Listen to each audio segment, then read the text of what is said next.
First of all, I have to say that it's an honor to speak with you, with a living legend of our music, of rock music. And I'd like to ask you, how's the tour going so far? You're touring in Brazil right now.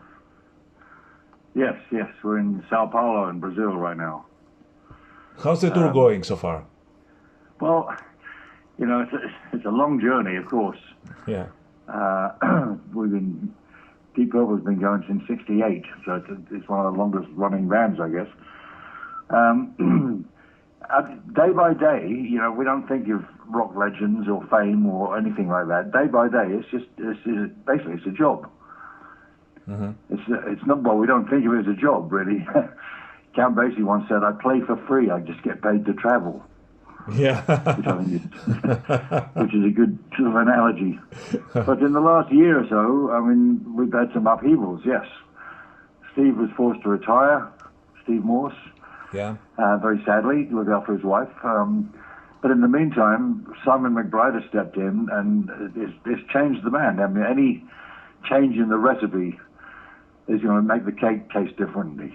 Mm-hmm. And Simon's brought along with a whole new sort of perspective, and it's actually a lot of fun. Yeah, as sad as it is for Steve, we're happy with Simon. And since last year, we've been touring with him, and it's just going so well. We're actually going to plan to make a record this year. Before this, yesterday I received an email from the management of Steve Morse that he's going to tour with the Steve Morse Band. Is this because he's doing just a bunch of shows? Well, I don't know. I've spoken to him a couple of times. I know he's done a few gigs, but I mean, the extent that we're doing touring, we're just non-stop touring, actually. Yeah. Steve just couldn't commit to that. Mm-hmm. It's impossible. So, I mean, I'm sure he'd like to do some gigs because he's a performer, he's a guitarist.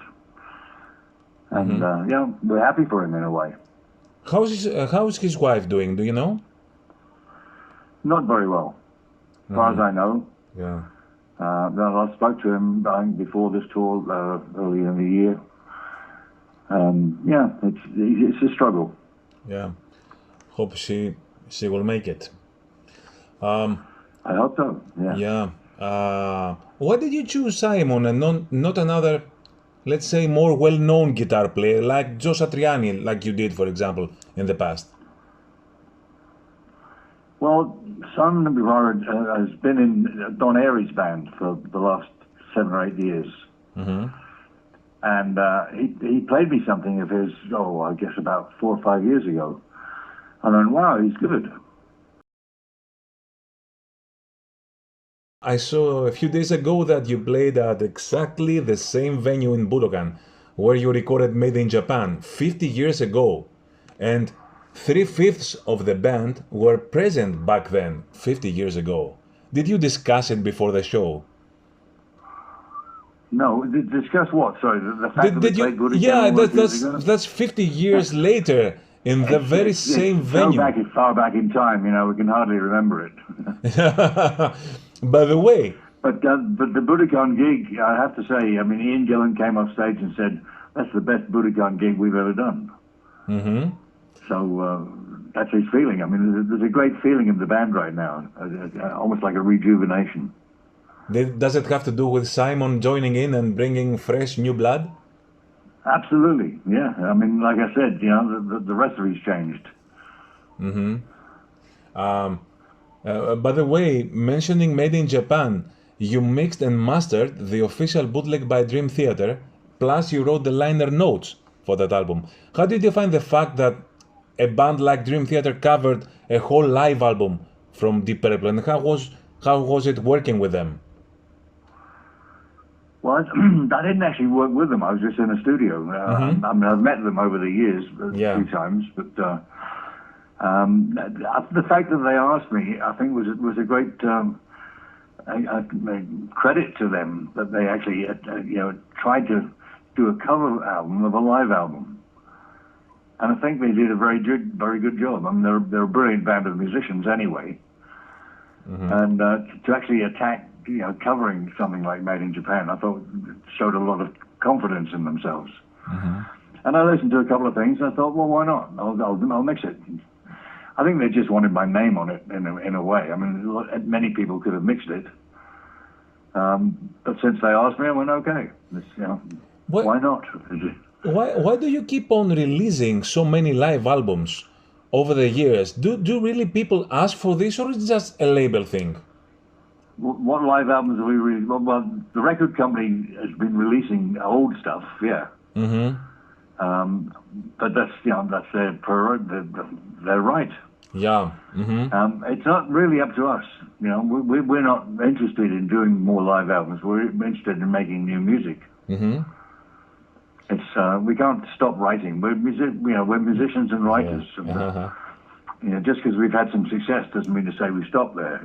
Yeah, life goes on, and a sterile musician just is like a dead musician. If you don't write music, then it's like like not being alive. Yeah, it's simple. It's what we do. Yeah. I can't imagine never sitting around twiddling my thumbs, wondering what to do.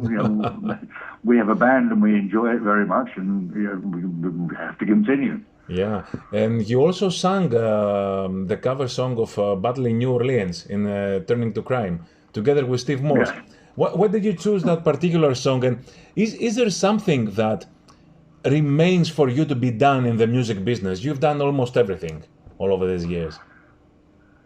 Well, I don't even think of it like that, really. The covers album was a direct result of the lockdown. And for a band like us to make music, we have to see each other. We can't do it, individually. So writing music was out of the question because we couldn't travel. We live all over the world. We live in different places. So we thought, well, what else can we do? Well, we can't write songs. Let's do some other people's songs.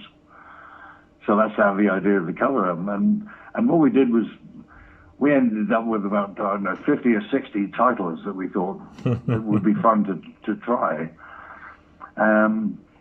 And one of them happened to be, I love that song. So hang on a second. Yeah. Oh, no. Thanks. Yeah, anyway, thank you. Sorry, room service just arrived. Yeah, okay. Yeah. Continue. What was the question? Yeah, about the cover album. You mentioned that you had 50 or 60 titles. Well, a lot of the songs, we all made suggestions of songs. And I was born at a time when rock and roll was formed. I was 10 years old, 11 years old when rock and roll happened. So, and one of my first heroes was Lonnie Donegan. And one song from Lonnie Donegan was the Battle of New Orleans. And I threw that in as a suggestion, thinking, it would be fun. And that's the other thing. We look for fun. We're not thinking about consequences. We just want to have fun doing things. And somehow, the Battle of New Orleans passed the test. Yeah, and you sang on it. Sorry? And you sang on it. Well, it was I used to sing it years ago, And when Ian said, why don't you sing on it? I said, no, not me. I'm not a singer. He said, come on, you can do that. So I did it. Great.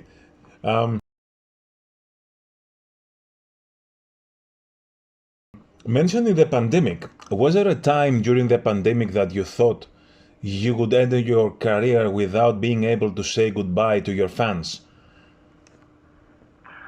There was a time we did, I remember we did a gig in Mexico just as the pandemic was starting, and no one knew what was going to happen next. And I did think then, I said, well, I wonder if this is the last gig we'll ever do. Because, who knew what was going to happen? Yeah. But there was just really an almost comical thing. I said, wouldn't it be funny if this is the last gig we ever did and it happened to be in Mexico? It was just a comment. But I never really believed that. I've always thought we'd come back. It's hard to kill Deep Purple. Yeah, yeah. Fortunately enough for us and for you, which do you think would be the ideal ending for Deep Purple? Perhaps a tour or a few selected show with artists that have played with Deep Purple, even with. No, I don't think that's a great idea. I've Why never not? liked that idea. I've never liked that idea. In fact, I don't even like the idea of announcing the last show. And here they are. This is the last show. I mean, the stress involved in that would be ridiculous. Where would it be? When would it be? I mean, for me, the ideal ending for Purple is that we just carry on until it stops. No announcement. We're not going to announce this is the last one. I think that's it's an exercise in people will buy tickets. Oh, this is the last one. It's an exercise in making money. Yeah. And I don't think it's not very good. I've never liked it. I'd rather go and play and play and play and play. And one day, when something happens and one of us, drops dead or gets really ill or whatever like that, go, oh well, that's that, and leave it at that. We have heard some rumors over the last couple of weeks about chances of Richie Blackmore returning to Deep Purple. As far as you know, is this rumor true, or is there's not a chance? Not a chance. Not a chance. The rumors don't come from us, that's for sure. Yeah, that's why I'm asking you straightforwardly. Yeah. I mean, why on earth would we do that? I have the utmost regard for Richie as part of the band. I mean, he's obviously an integral part of the band and what the band has become. But that's moving backwards. We don't move backwards. We move forwards.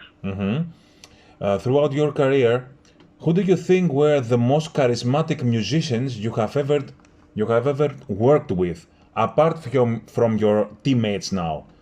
And which were the most difficult to work with? The most difficult? Gosh. I guess you have That's a a couple hell of of a choices. question. It's early in the morning here. I can't figure out an answer. That's an impossible one to answer. Yeah. I get along with everyone. Everyone can be difficult and everyone can be easy at various times. I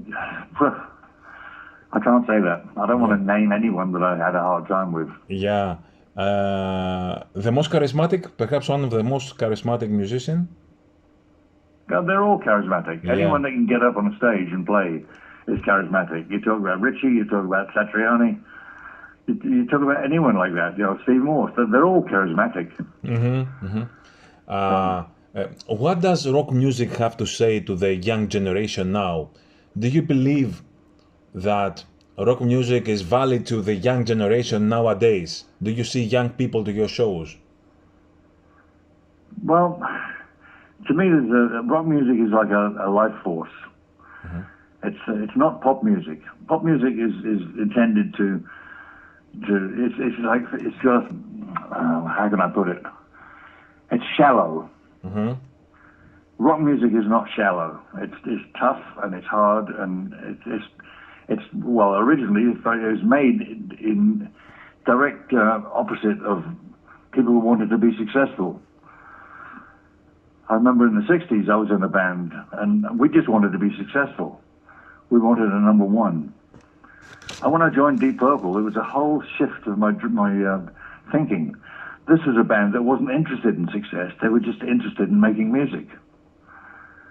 And to me, that's the big difference between rock music and pop music.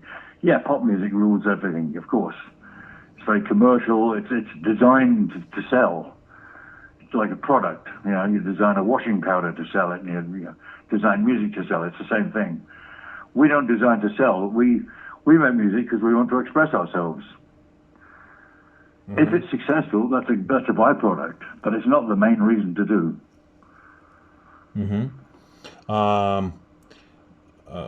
Before the end, something from the past. Is it true that after Slaves and Masters, you had asked songs from Jim Petterick and Bryan Adams to have a more commercial approach? Is that rumor true? Sorry, say those names again? Is it true that after Slaves and Masters, you had asked from Jim Petterick and Bryan Adams to write some songs for you for a more commercial approach? Well, we didn't ask Bryan Adams, that's for sure. Mm-hmm. I know Bryan, and I know I would have asked him. It doesn't matter. Okay. That whole thing was really down to Richie. Mm-hmm. You know, Richie. When in the early days we were a 5-piece band, but when Richie got Rainbow, he became the leader of the band. Obviously, it was his band. Yeah. And when we had the reunion, Richie couldn't let go of his status as a leader, which led to a few problems. It was his idea to try, but this is the Jolin Turner time. Jolin Turner was Richie's daughter, and he kind of, with Richie, he kind of gets his way. Jim Petterick, is probably a fine songwriter, but we're not interested really in having other people write our